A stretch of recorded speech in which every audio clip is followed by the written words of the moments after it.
voudrais dire comment je suis arrivé là.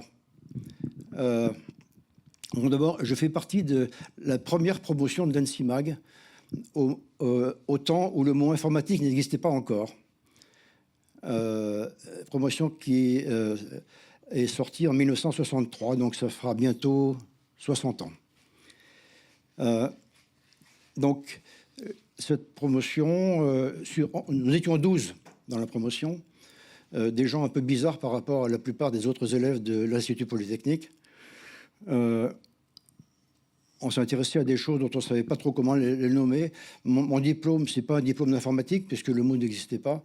Je suis diplômé de l'INPG, de l'Institut Polytechnique de Grenoble, avec la mention mathématiques appliquées.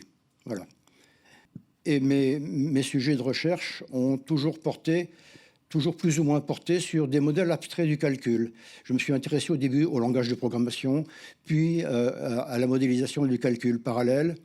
Et puis, après avoir, pendant 15 ans, dirigé des labos de recherche, je me suis dit, j'en ai marre d'être directeur, ce n'est pas du tout satisfaisant professionnellement.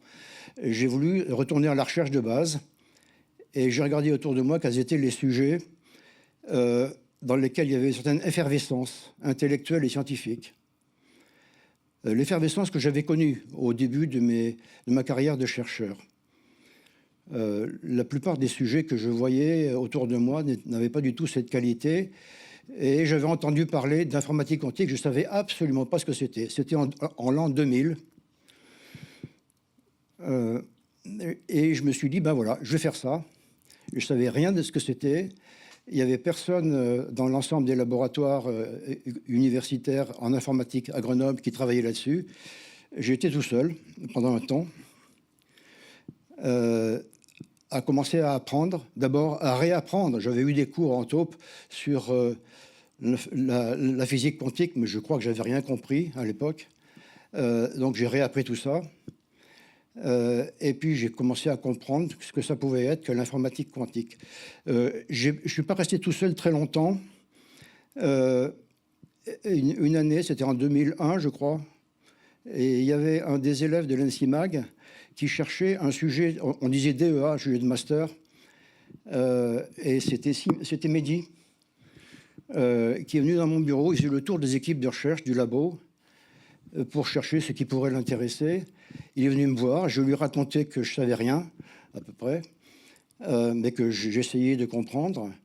Et puis il a fait le tour de toutes les équipes, et puis il est revenu me voir en me disant une phrase extraordinaire, en me disant « je viens chez vous, parce que là au moins je ne sais pas ce que je vais trouver ». Alors je me suis dit, c'est bon signe. Donc, il a commencé. Et puis 2 ans après, c'est Simon qui est venu. Donc, vous avez autour de moi 2 de mes anciens thésards. Lui, il a fait sa thèse avec moi. C'est le premier thésard qui a fait sa thèse en informatique quantique avec moi. Et Simon, c'est mon dernier thésard de toute ma carrière.